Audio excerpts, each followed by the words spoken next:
Guess what, folks? We're live. This is Scotty Roberts. Welcome to the Intrepid radio program live broadcast via stream on my YouTube channel. You can go over to Odyssey Radio, ODYSY1.com, see all the goodness that's Odyssey Radio, find out all the places where the show is broadcast, and see all the old rebroadcasts they're playing over there while we're not broadcasting live on the station. And of course, if you are seeing this in archive, you know where you are. But my YouTube channel is Mr. Scotty Roberts. Come on over, see over 500 shows that we have archived there. You can spend a lot of time watching. I think you'd have a lot of fun doing it. And so welcome to the show on this Good Friday 2021. Now, you all know where I have stood and some of the things I've talked about Jesus, about the crucifixion, about the biblical story of Jesus, about the Gnostic version of Jesus versus the literalist Orthodox Church's view of Jesus. And I want to talk about that just a little bit tonight, even though that's not the very topic that we started with. You know, my being out of the church for so many years, Good Friday and Easter come along, and I barely notice them, other than we kind of treat Easter at my home a little bit like Christmas in the spring. You know, the kids get little their baskets and stuff and candy.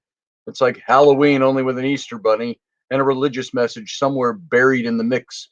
But I wanted to, here, I'll express it this way. I've done this before on this show, but listen to the lyrics of this. And by the way, Mike Yehudi, welcome. Field Guy, good to see you. Corey Blake, good to see you. Beth Kirkham, fantastic to see you as well. Doug Stack, how are you doing tonight? Good to see you. And who else we got in here? I thought I saw somebody else way up. Steph Cuervo Queen. Good evening, Steph. Good to have you here. And Matthew Sainsbury, good to see you, brother. Glad you came in tonight. And as people are coming in, I'll say hello as I see you. But remember, there was this little song that we did with the youth group back when I was a very young man. This song came out when I was in my early 20s. It was written by Michael Card about Jesus. And I thought that this would be a cool song to think about. Think of these words. Johann, nice to see you.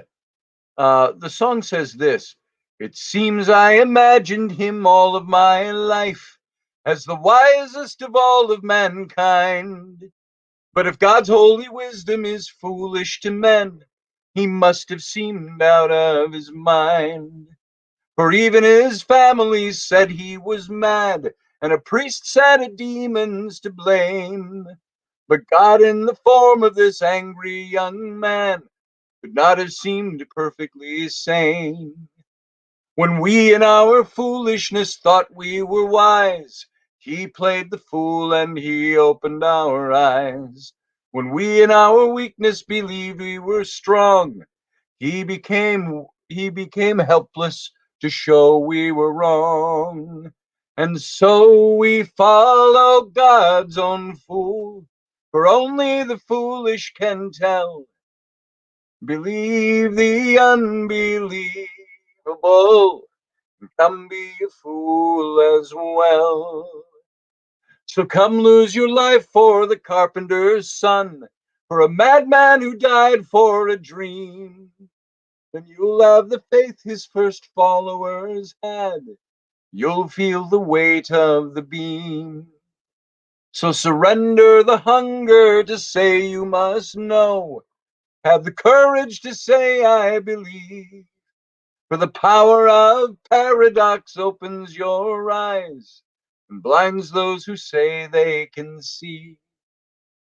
When we in our foolishness thought we were wise, he played the fool and he opened our eyes. When we in our weakness believed we were strong, he became helpless to show we were wrong. And so we follow God's own fool, for only the foolish can tell. Believe the unbelievable, and come be a fool as well. That's a song we used to do with the youth group. And there's a lot of things in the lyrics of that song, though. I love the song because it was written by an intellectual songwriter, somebody who thought through what he was saying and what he was writing down and what he was going to sing. Hey, Master Finn. Hey, Teresa. Good to see you both. And hey, Jahir McKenzie. Good to see you as well. Glad you're here. And so this song, while it contradicts some of the things I say I adhere to, there is a deep seat in my soul that tells me I can't completely diminish Jesus, Joshua, Yeshua ben Yoshaf, Jesus, the son of Joseph. It's hard to dismiss him. I can only dismiss him if I choose to, instead of believe a faith story, I believe the other side, which says I have faith in the diminishments of the story. I also look at what the Gnostics believed Jesus to be, and they believed him to be a man God or a God man, somebody who contained within himself what several of their other messianic God men types in that Eastern mysticism, that Gnostic mysticism, adhered to and believed. And we've covered a lot of that in detail in the past. But I start to ask these questions because Sam and I, we were out driving today, doing our jobs, and we saw a crowd up ahead on the road, and there were lights and everything, and police lights. We thought, oh man, there's an accident or something. And then as we got closer, there's a bigger crowd. And then we saw Roman soldiers, and we saw a guy dressed like the stereotypical Jesus with the white robe and the red sash, the crown of thorns, blood streaking down his face, carrying a cross over his shoulder. And then we saw followers that were all dressed in costume as well. And so they were doing a Via Dolorosa, the path that Jesus walked down on Good Friday to the Golgotha, the hill of the skull, the place of Roman execution. And so Sam and I started talking about it a bit, and I found myself a little mocking. And then I felt this little pang of guilt saying, I don't want to mock that. While I may question some of the efficacy of the stories behind the Christ as we see them in the New Testament, in the Gospels. As you know, I have gone through so much study and research and picking apart some of the Gospels, some of the stories, some of the language used. I picked apart the Gnostic wars. Let's switch that around. The literalist Orthodox Church's war against the Gnostics. They're wiping them out. They're killing them. They're killing of them in that first couple of centuries. Why did they do that? Because there was a battle for who was going to carry the message. And of course, the message of Jesus, love, salvation, that he was the Lamb of God to take away the sin of the world, that he was the kinsman redeemer, the one who would be one of us redeemer, according to Jewish theology, that he was all of those things. And yet we find so many holes in the story, so many problems with the story, that it's hard to not just sit back and go, okay, God, if you're really there, I don't know what to believe anymore. Because the more you research and study and dig out historical fact, dig out historical writing, you find that maybe many of these things that were said about them were about Jesus were additions to the Gospels. They were things that were added to create a story, to create a literal God man out of what the Gnostics felt was a figurative God man. And so you have, hey, Claudette, nice to see you here. Gnostic means knowledge. That's exactly right, Matthew Sainsbury. And agnostic, which is what I am, means no knowledge. I lack knowledge. I may have knowledge of certain things. I don't have the knowledge of knowing that things are short. Now, like this song just said, it said, so surrender your hunger to say you must know. Have the courage to say I believe. For the power of paradox opens your eyes and blinds those who say they can see. Seems to be a principle that runs throughout the New Testament versions of Jesus and the, of course, apologetics of Jesus throughout all the following epistles and the books of the New Testament. And so I always say, I don't want to be told something. I want to know something. I want to know what I believe. And this song was saying, oh, well, surrender the hunger to say you must know. It's a different version of what Teresa put up the other day. And as a meme, give up the need to fight the way things are and fall back into finding your contentment. I'm paraphrasing that miserably, but you get the idea. We go with the flow of life. And so Jesus studied other religions. He was not a Christian. And see, Johann, that's one of those things that gets brought out that might be something that supports what I'm saying. But at the same time, we don't know that. Where do we have those facts written down? We don't. We are surmising with that. What did he do for those 18 missing years? Did he go abroad and study? Did he study Eastern religion?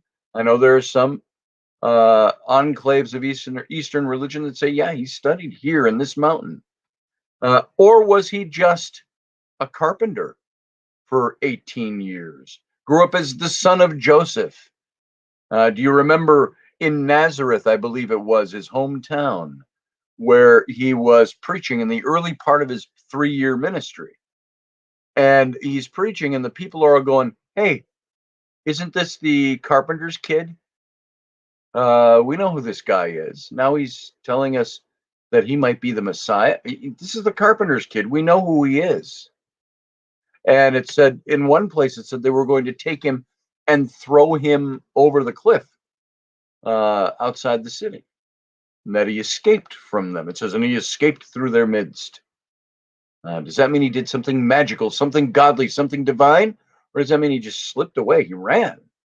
I don't know for sure. Did he study out in the East, the Eastern religions? We don't know for sure that he did that. And as Sam and I were talking about this today, and Sam said, yeah, I saw him, but in that crowd that we saw go by, doing the Via Dolorosa March to the cross, Sam said, I think he would have been bloodier than that. And he started talking about the movie The Passion, Mel Gibson's movie that came out almost 20 years ago now, if you can believe that, 15 to 16, 17 years ago, something like that. And so a Roman scourging was nothing to shake its stick at, figuratively speaking. It was pretty brutal. The kind of scourging that it says they gave them, scourging was a Roman thing. It was a word for the way they whipped somebody. The scourging was 40 stripes save one. And why did they do it that way? Why was that 40 stripes save one? You only do 39 lashes. Why? Because they said 40 was certain death. And so they whipped him 39 times. So the big question starts to come in. Is this a true story? Did this really happen? I think you have a lot less controversy over the fact that it may have happened than you do over the argument of whether or not he was resurrected from the dead. That's where the story comes in. Teresa says, yes, Jesus was a great rabbi and a teacher, and he was filled with the spirit of the, I missed it because it scrolled off in front of me here. The spirit of the Christos. Yes. And I think you're right. There it is. And Teresa's comment on that. So he was a great teacher who was filled with that. But I said something to my son Sam today.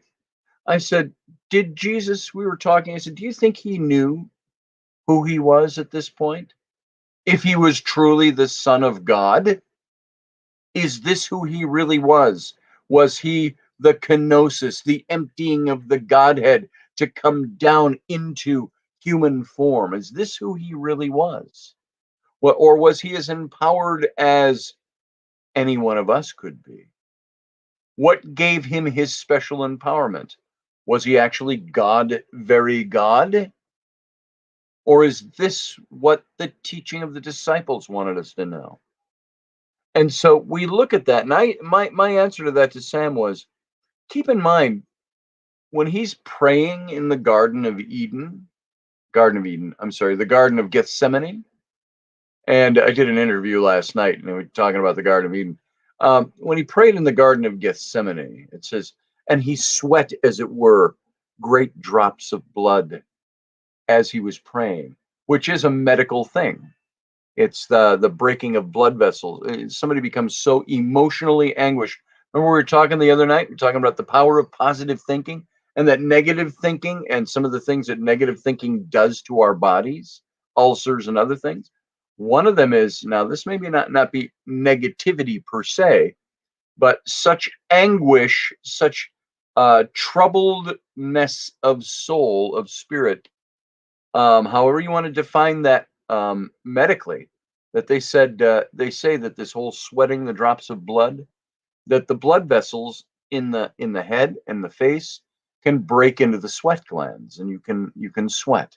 Many times the eyes become filled with blood in the whites of your eyes. This is something that that could happen to somebody. But remember, the point I'm making, he's praying in the garden, and what does he say to God as it's recorded in the Gospels? He says, he said, if it's possible, let this cup pass from me. Meaning, I don't want to go through this. Now, the big question again is this true? Was it written afterwards? And my question of all of that is not one to mock Jesus or to mock anything that happened there. I want to know things. And so I want to ask these questions. Did he know who he really was? Was this something, as many have said, something that came on him over the years as he grew? I read a little book called Simply Jesus. It was by Deepak Chopra, of all people. He wrote this little, it was a novel form of how Jesus, the man, came upon the realization through his ministry that he was Jesus the Christ, that he was sent of God, that he was of God, or maybe even was God. I saw something Kevin Miller said here, and I did want to scroll back in this. I want to see what you had to say, Kevin. Oh, you said his statement in the temple when he was 12 shows that he knew who he was already at that time. I know we've talked about that on this show before, Kevin. And what did he say in the? We have a one-liner in the temple, and his mom and Joseph, they're looking for him. They're on their way back to Nazareth. Son's gone. They had visited Jerusalem, and so they're looking. Where do they find them? They find him in the temple, and he's conferring with, talking to, and the implication of the passage, lecturing all the rabbis, and they're all listening to him. And his mom pulls him aside. I could just see her, typical mom. We left. You weren't with us. You didn't tell us where you were going. And she might have been perturbed with him. You didn't tell us where you were. We've had to come all the way back to find you. And what did he say to her? He says, didn't you know I would be about my Father's business? Now, is that a statement of divinity? I think it could be taken that way if that's the way we want to understand it. And I'm not denying that it is, or that it isn't. Use a double negative. I'm not saying he wasn't divine. I'm saying how do we really know for sure other than what we're being told? So he said, don't you know I would be about my Father's business? Do you know when I was in ministry and when I was in the church, if I'd be called on to pray or I'd lead the youth group in prayer, you know how I always started? Heavenly Father, thank you for being here. Thank you for hearing us. And Father, many times called him throughout a prayer. Hey, Amanda B. Hey, Elderberry. Good to see you. And so I would say all those things. Was I calling myself divine or divinity when I said, God is my Father in heaven? as a youth pastor. Didn't you know I would be about my Father's business? I was called to be a minister. That was my contention. I was called into this. Therefore, my Father, and I said this, I'm about my Father's business. And so, is that what Jesus meant when he said that? Christ saved me, but that's just my story. Doesn't mean it has to be yours. Well, exactly, Johan. And this is where I question things, because maybe, like Solomon said, of the making of books there is no end, and much study is a weariness to the flesh. And that's kind of the way I get sometimes. I study this stuff. I remember writing some of the books I've written. I remember one night while I was writing quite late, and I've told you this, I was leaning back in my big desk chair, and I'm looking up at the ceiling, and I'm turning the slow circle looking at the ceiling fan. And I said something to the effect of, okay, God, if you're there, what's the real story? If there is truth here, and you are the creator of the universe, you are the one by whom all things consist, why do you leave it up to the faith of a finite human mind to determine your realness? Well, that's because you have free choice. You got a free will. Well, I don't care. Free will means I have freedom to choose something. But if I have freedom to choose something, why am I not given two options that are equally efficacious? I've got this on this side and this on this side. If I have a choice to make, if I got freedom of will to make my choices. Okay, gotta go, says Beth. I got my second Pfizer jab yesterday. I'm still kind of tired. Love to you all. Well, Beth, glad you made it for the show so far. Glad you were here. You get some rest now. Amanda B says, Dad, if you're there, prove to me there is more. Okay, Amanda, done. Came the answer back to Amanda. And he did, she says. So, Amanda, tell us a little bit more about that. Don't leave us hanging. Amanda, you want to come on the show? Hey, everybody, here's the link. If you want to come on the show, boom, there it is. You can line up in here, and might bring you in. So there, you click on that link, or copy that link and paste it into your thing, and click on it. You come in here. The lights above made me rethink life. Oh, I see what you're saying. Yeah. So we've got these questions, like the song I sang at the beginning. And so we follow God's own fool, for only the foolish can tell. Believe the unbelievable, and come be a fool as well. Are the words of that song. But I want to know.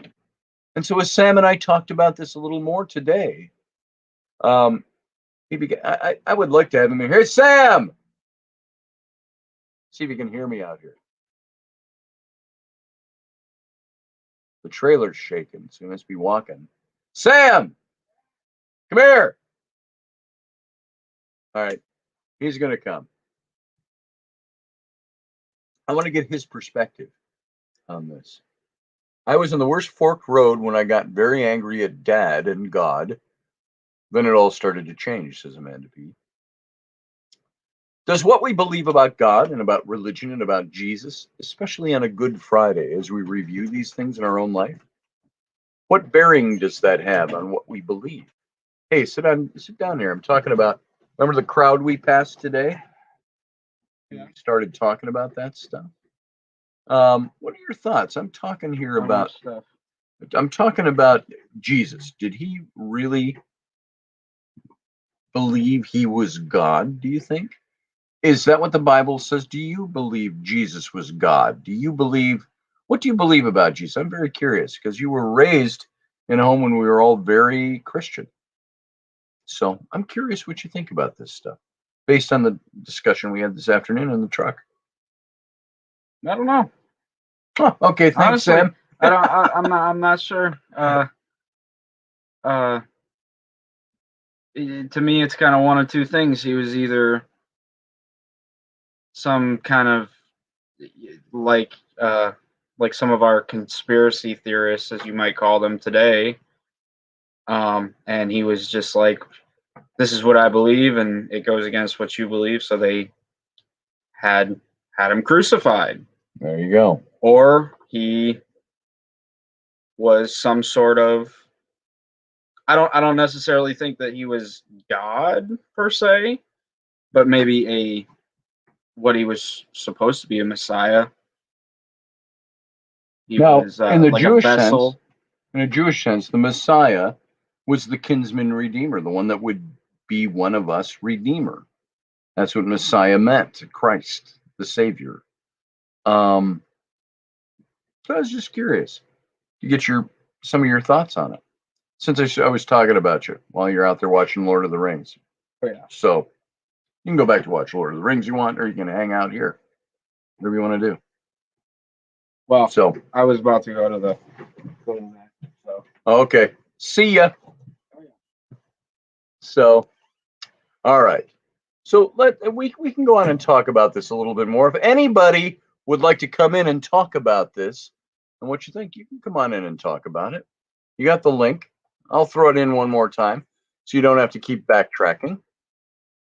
There you go. There's the link if you want to call into the show.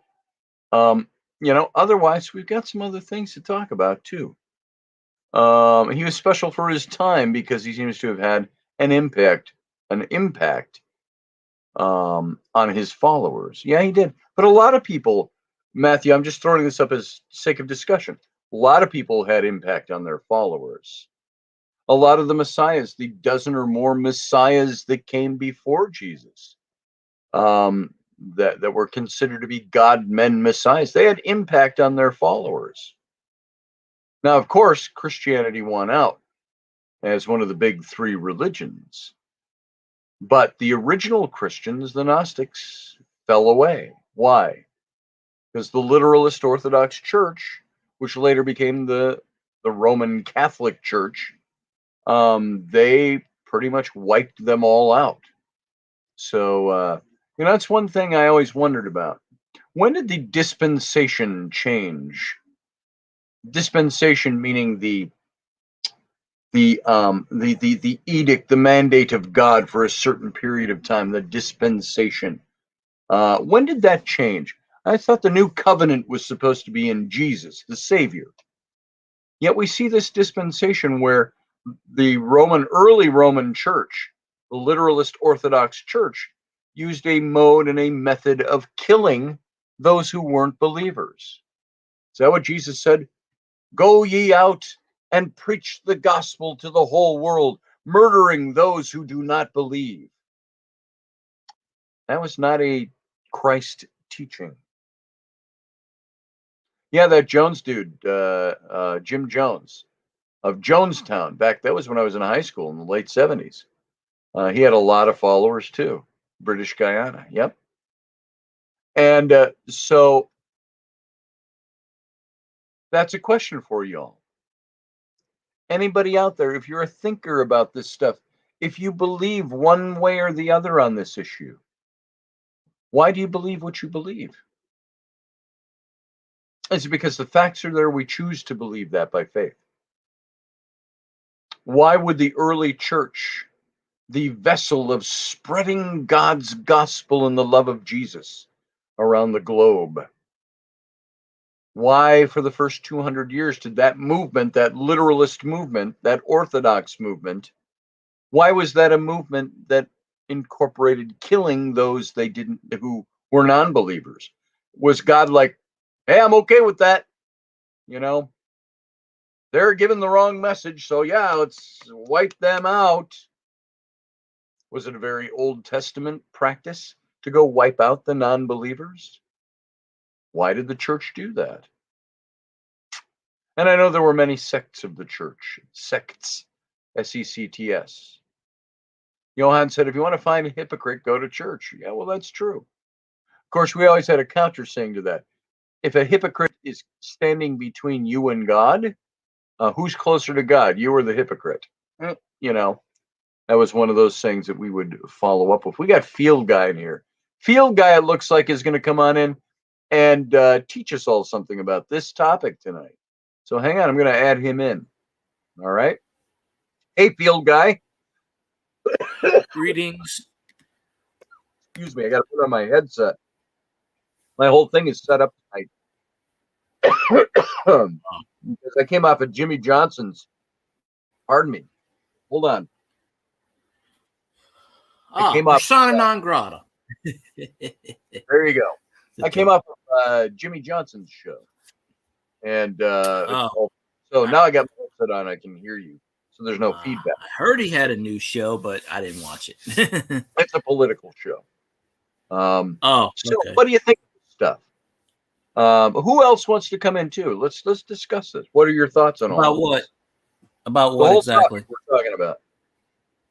Is that what you came in to talk about? Little bit, but I don't know. I'm not really religious, so I really don't have much to really say on it. But okay, you know, I didn't realize it was Good Friday till I woke up and I said, "Oh, it's Good Friday." So yeah. What does Good Friday mean to you? What's it mean to you? Hey, Morgan Snow. I know it's something to do with Catholics. I know that, but I mean, me personally, I just never gave it a thought. Sure. But I know it's, I know it's got something to do with Easter and before that, and it's a Catholic holiday. Okay.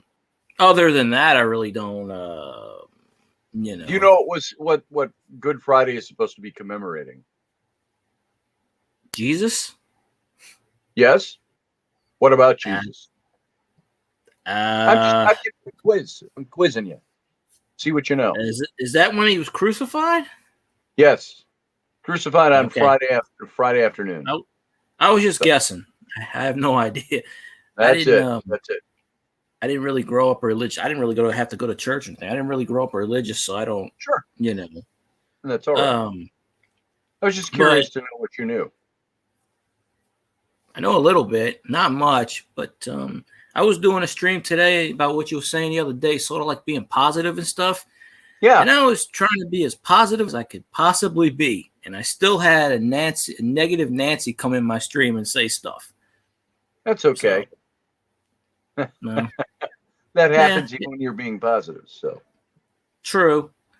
But I don't want to take too much time with this. There are some people that thrive off of being negative. So, you can either let them say their piece and move on, or you can say, okay, you know what? Thank you for playing. Bye. Pretty much.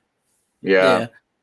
I won't take up too much of your time tonight because I really don't know too much about the topic. Man. I just wanted to pop in for a second. I'm glad you did. I love you, brother, and I appreciate again that you got me on to using this program to broadcast my show. Well, no problem. I like it. So cool. I use it. I thank you. There I'll jump off. All right. Good to see you, brother. Oh, he's gone before I let him go. Good to see you, brother. Thanks for being here. It's a cycle field. Change, not happen overnight. Yeah, exactly, Teresa. It's something that happens when you work at it. And you practice it. Practice makes perfect. If I wanted to be a champion gold medal figure skater, I would have to practice a lot. If I want to be a champion at being focusing on the positive in my life, I got to practice it. Now, hey, Michelle Canham Free. Good to see you, sister. And so glad to have you here. Field Guy poofed. And Matt Finn, awesome. Steve, I have a B and an 8N. I don't know what you're talking about there, guys. So I can't pitch in on that. So that's what I mostly wanted to say about Good Friday, about Easter. I used to, when I was very involved in the church and the youth group, I did a lot of teaching around Good Friday, and it was one of my favorite topics to talk about because it was a time when it would allow me to really expound on why I believe Jesus was God, very God. And as I studied more, it's not that I wasn't studied back then, as I researched more of the opposing beliefs, and sometimes, it's a good place to say this. I see that there are two different kinds of people who don't believe. Those who don't believe because they don't know for sure and they would like to have the answers, and those who don't believe because they choose not to believe and they become very hostile about it. And it becomes a negative thing for them. Oh, Ford Tracker. Thanks, Steve. Okay, got it, got it. So, who's being safe? Love you, sissy. Be safe. Somebody going or staying? So glad to have everybody here that's here. So I hope everybody sticks around a bit. And so there you go. If you've got any thoughts you want to give on Jesus, the Messiah, Good Friday, and so on, just call into the show. Again, I'll keep posting the link here so people have it and they don't have to scroll back to find it. But there it is. There's the link over in the chat room if you want to come on the show. So there's something I was going to talk about tonight it's a very different topic. There's not even a segue here. We're just going to shift gears. And sometime last week, I had posted, maybe it was earlier this week, I had posted something about the Song of Seikilos, the oldest known musical composition that lay hidden on a flower stand in a Turkish garden. And I was hoping to be able to bring in a picture of this, and maybe I've got to do something different with them.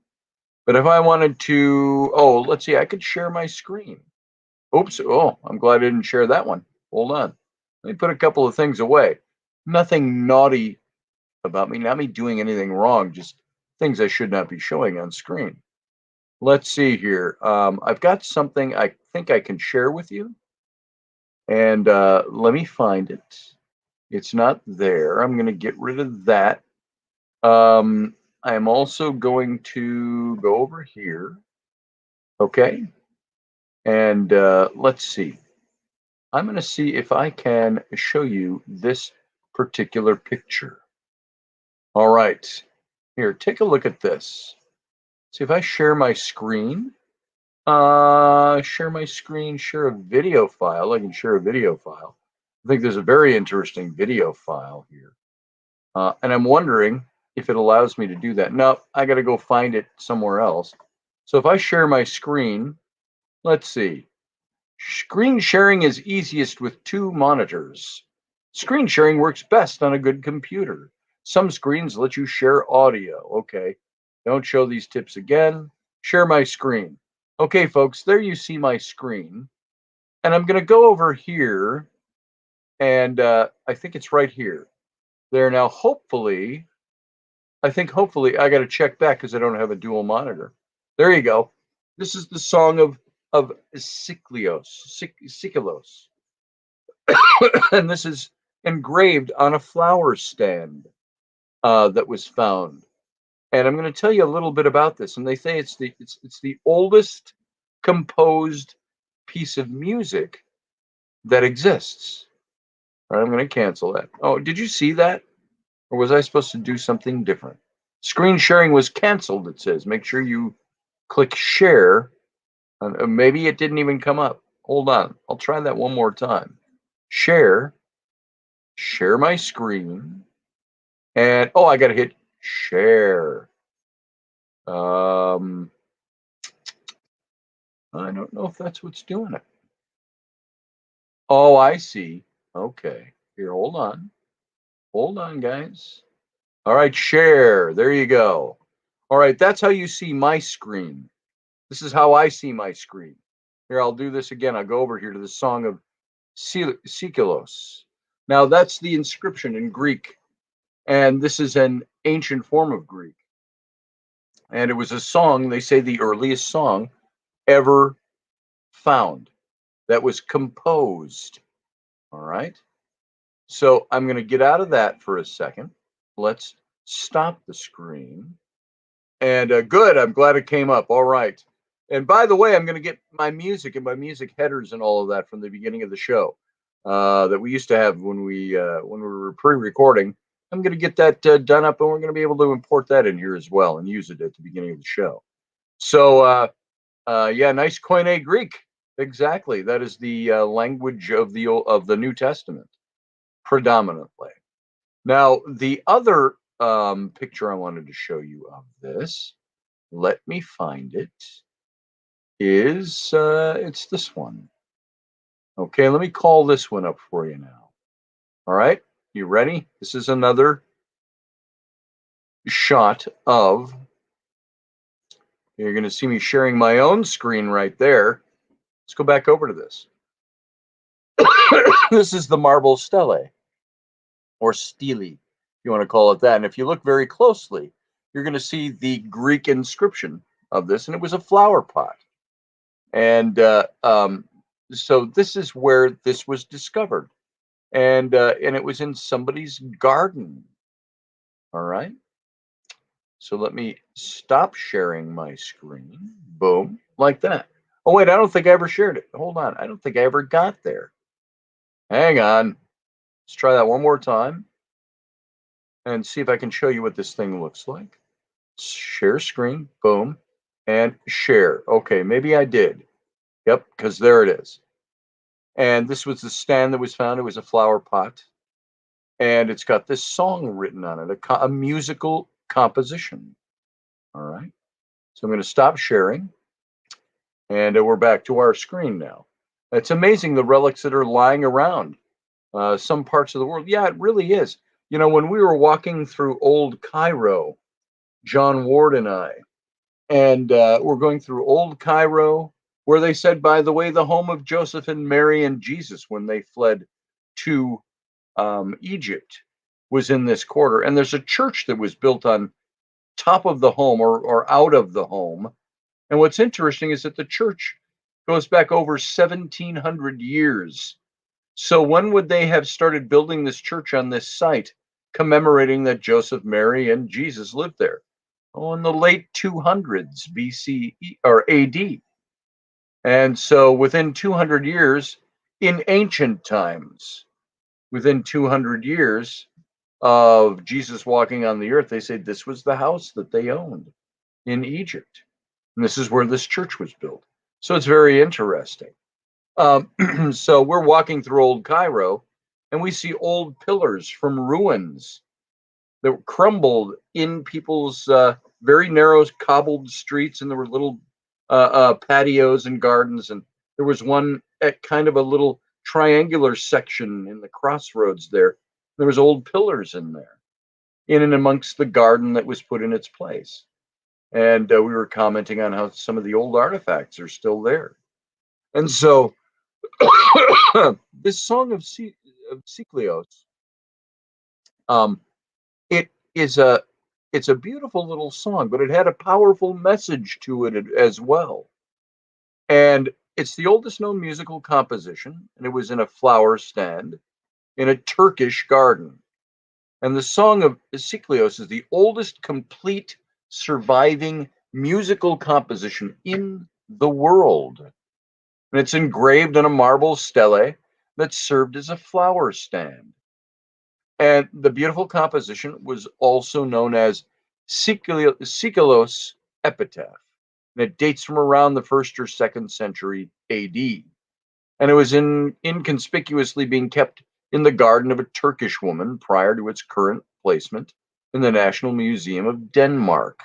I don't know why Denmark got it, but the Song of Seikilos, Seikilos, Seikilos, Seikilos, was discovered, carved on a marble column-shaped stele in Tralles, near Ephesus in Turkey. Same book to whom Paul the Apostle wrote the book of Ephesians, Ephesus in Turkey.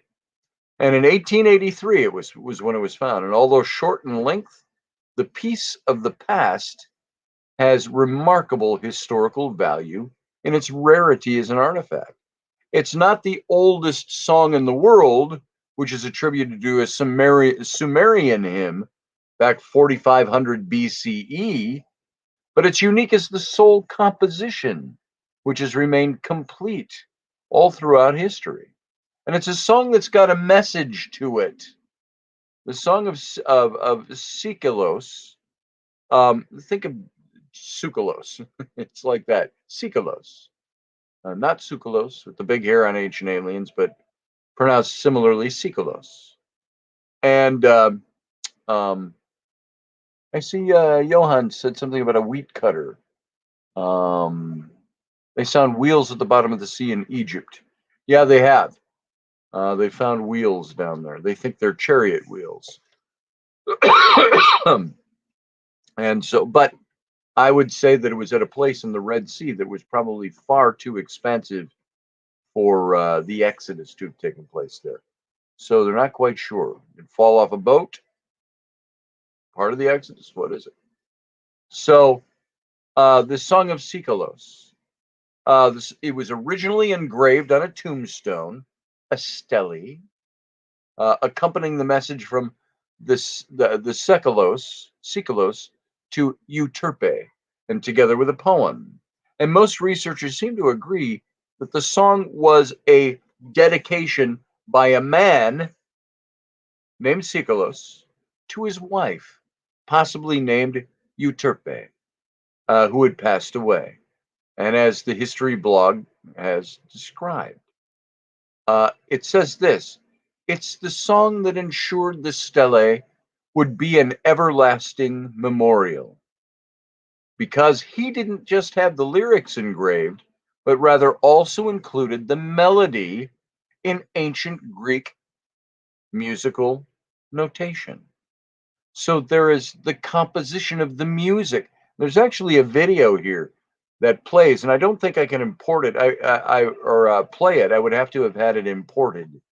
But there's two different translations of the poem. That the message remains the same, and enjoy life to the fullest because death will come for us all, is basically what the message is.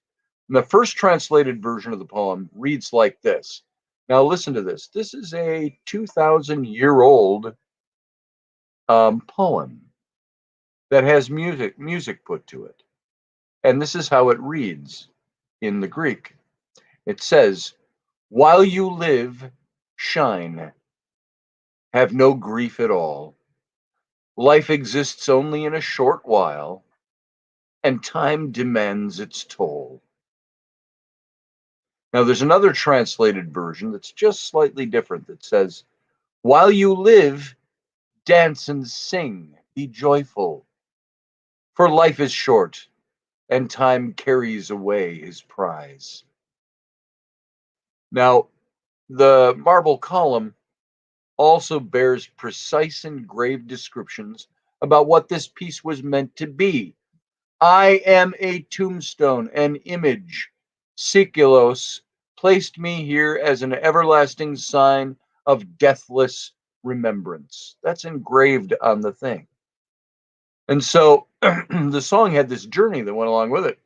The Song of Seikilos had a long, unusual journey before reaching its present secured home at the museum in Copenhagen. The original discovery was made by Sir W.M. Ramsay in 1883 when the stele was placed in a museum in Smyrna until its destruction during the Greco-Turkish War between 1919 and 1922. And later the stele was discovered in the house of a Turkish woman who was using the stone in her garden. And the last line of the inscription of the song was damaged by the railway engineer Edward Purser, who was working on the site, building the Smyrna-Aden Ottoman Railway. And when the stele was discovered, not knowing that he had uncovered the relevance of his finding, Purser sawed off the base of the pillar and gave to his wife as a present when she used it as a flower stand. Now, this is one of those big no-nos in archaeology. You don't saw apart artifacts anymore. This was the late 1800s.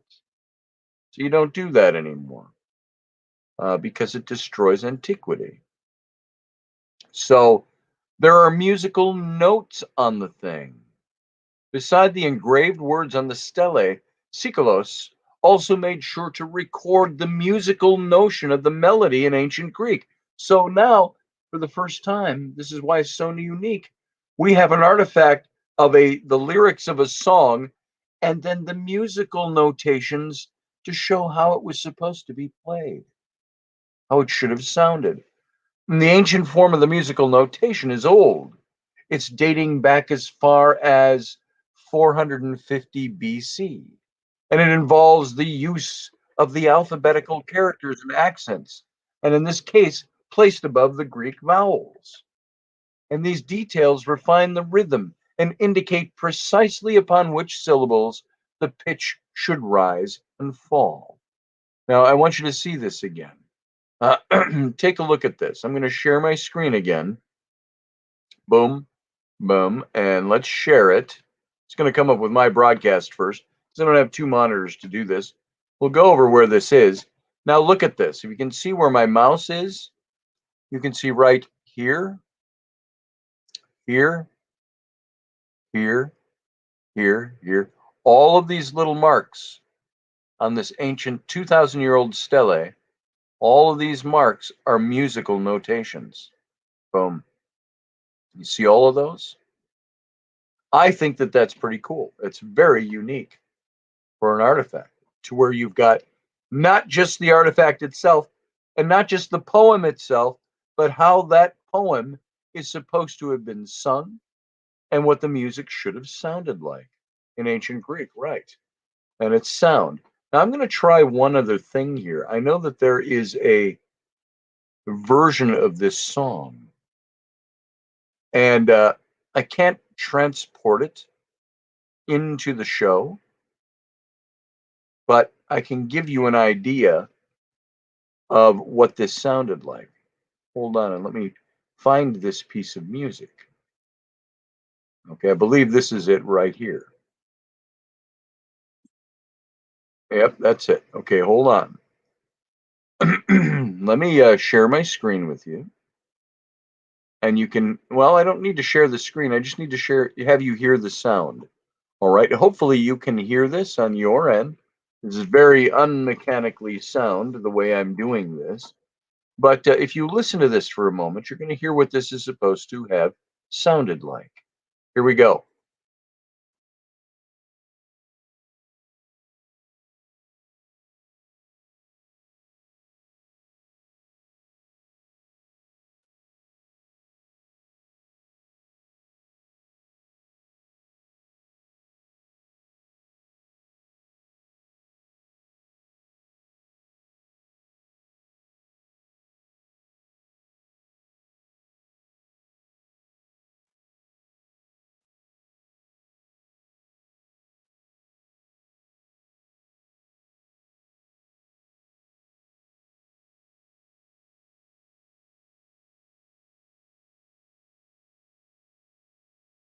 You can't hear it?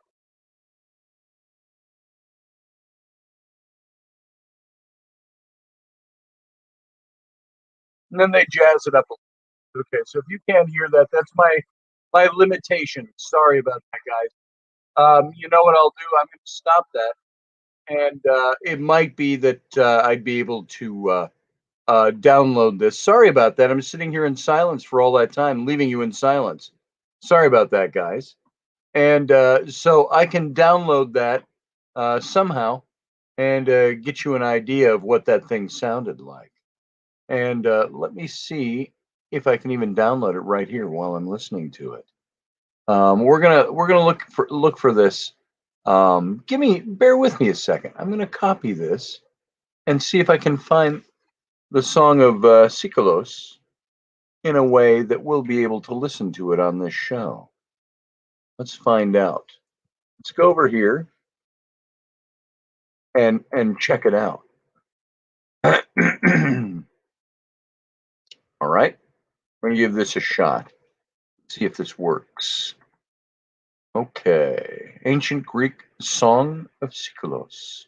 It's 2 minutes long. I'm going to see if this allows me to. Of course, we got ads playing. Let's get rid of that. I'm going to see if we can find this, download it, and find it. Hold on a second. And no, for some reason, this doesn't allow me to download this one. So troubleshoot. Okay, so we might be out of luck with that. I'll get it figured out. I thought I had it all in a way that we could hear it tonight, and apparently we cannot. So my apologies for that. And oh, wait, it's got to save. Let's see if that allows me to save it. No, it just saves it on my YouTube. So, oh, there it is. So we can't get it downloaded. That's a shame. I would love to have had you listen to that song, and we'll do it another time. Maybe I can figure it out before Sunday morning, and we can actually play that. So, okay, we're back. Let's get out of that. But okay, here we are. How do you, Scotty? How do you, Scotty? Talking what you are you guys saying? I can barely read this. Teresa, are you not able to hear the show at all? I was trying to play a piece of music and be quiet, and so I was very quiet for a while there. I can't, nobody could hear it, and so I apologize for that, folks. It didn't work. I'm going to have to do a little technical jiggering to get that in a position where we can all hear it. So I check the chat every now and then, and Steve, but I have no, I have to squint hard. What's going on, Teresa? Is it not showing up for you on your end? Hey, Alan Stiles, good to see you. So just maybe refresh your chat room, Teresa, and you might be able to hear it. All right, so folks, that was a little failed attempt at some technology here that did not work. I apologize for that, but it's got this Seikilos has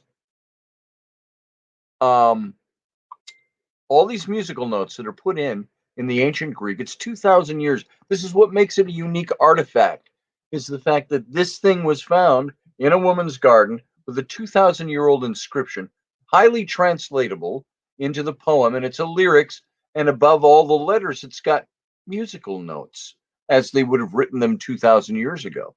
And because of this detailed information, there's been some contemporary professionals, such as the lyra expert, the ancient music researcher Michael Levy. They were able to bring this ancient song back to life, and you can appreciate this precious piece of the past. Other professionals, such as Armand Dangour, who's a musician and a classicist at Oxford University, is currently working on a project using the latest discoveries on Greek musical notations in order to revive the ancient music with the most accuracy possible. You know what I'll do here too? I'm going to take this and I'll give you a link from YouTube. How about that? Let's look up the link that we had and see if you'll be able to listen to it on your own. Here it is, Ancient Greece, the Song of Seikilos. And it's, of course, got ads and stuff. Let me share this with you. I'm going to copy the link just so you can go enjoy it, this little piece of music. There it is. So it's a YouTube link.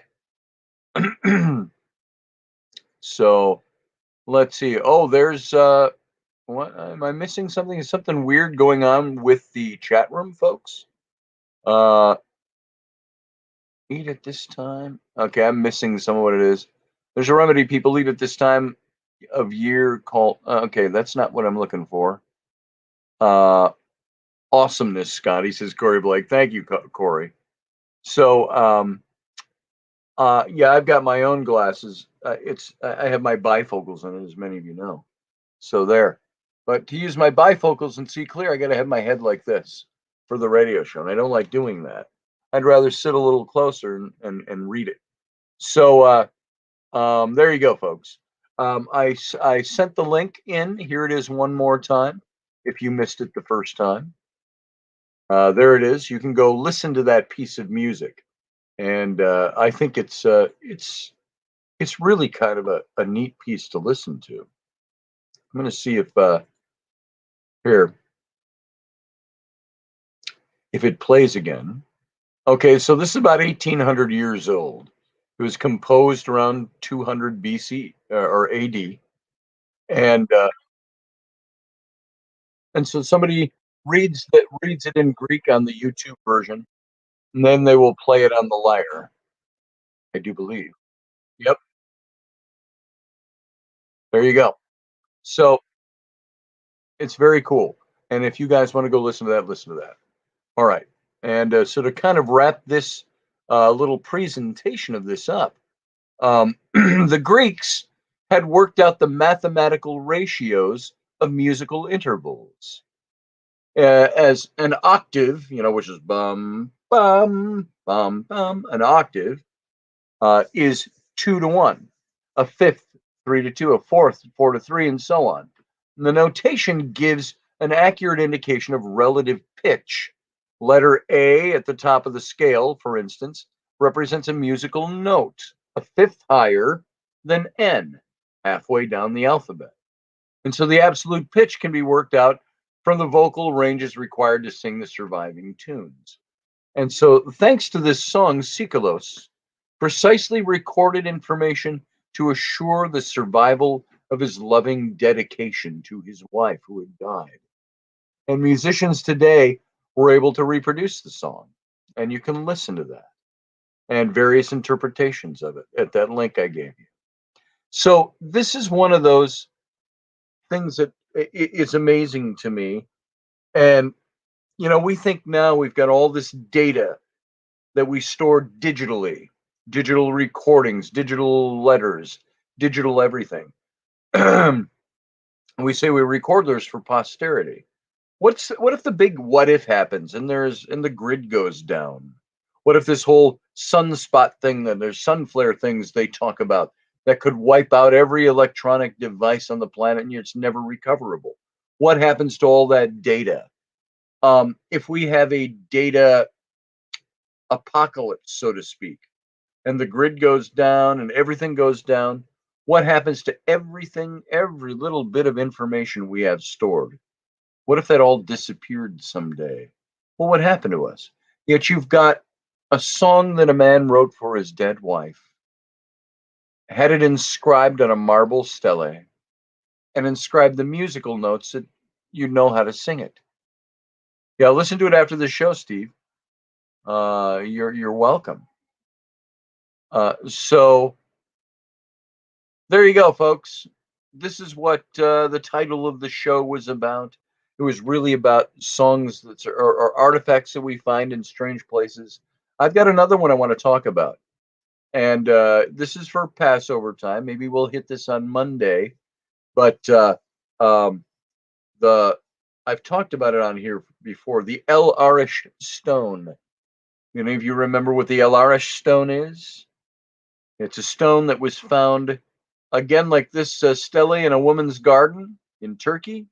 The El Arish stone was found in a trough that was feeding feed and water for goats and cattle. And yeah, Orpheus was another famous Greek who played the lyre. Yes, he was. And so we're going to talk about the El Arish stone, because the El Arish stone has an old tale from the 18th dynasty of Egypt that talks about something that sounds very much like the Exodus. And so we'll talk about that on Monday. Folks, it's Easter weekend. I'm going to be here. Many of you may be doing other things. But I will be here at 9 o'clock Central Standard Time on Sunday morning with our Easter show. We may talk about Easter things. We may talk about other things. Hopefully my wife will be available and not visiting relatives with the kids. But I think at 9 in the morning I might be able to get her. So 10 o'clock Eastern, 9 a.m. Central. Come on back here to see the Intrepid radio program in its most informal state, which is Sunday morning. Although doing these live shows, we've been a lot more informal than we have in the last year and a half, almost 2 years. So Alan Stiles says, this is so cool. I enjoy your historical knowledge and philosophy, Scotty. Thank you, Alan. I love this stuff. It means a lot to me. I would like to know what things are like. I want to know what history is like, and what happened, and why things happened the way they did, why people were the way they were. So this is exciting to me. So the Irish stone on Monday. It's a really interesting artifact that, again, like the stele in the woman's garden, was found in a guy's trough for his animals. It was being used as a trough. So there you go. Thank you, Texas Joe. I appreciate that. It's a lot of fun to do. And all right, so everybody, this is it. We're going to go out now. The show's officially over for the night. But come on back if you're around Sunday morning and you don't. Thank you, Matt Finn. Very gracious. Thank you, sir. If you're around Sunday morning, come on in and we'll have a good talk. And I hope to get Rainey in if she's not doing massages on Easter Sunday, which is possible because she works for that hotel doing it. So we'll see what happens. See you on Sin Day, says Teresa. I hope that was unintentional. And I'll see you all too. And thanks for being here. Thanks for being a part of my life. Thanks for coming on in and giving me your time. And in the meantime, you know what? Live long and prosper. And I'll see you on Sunday.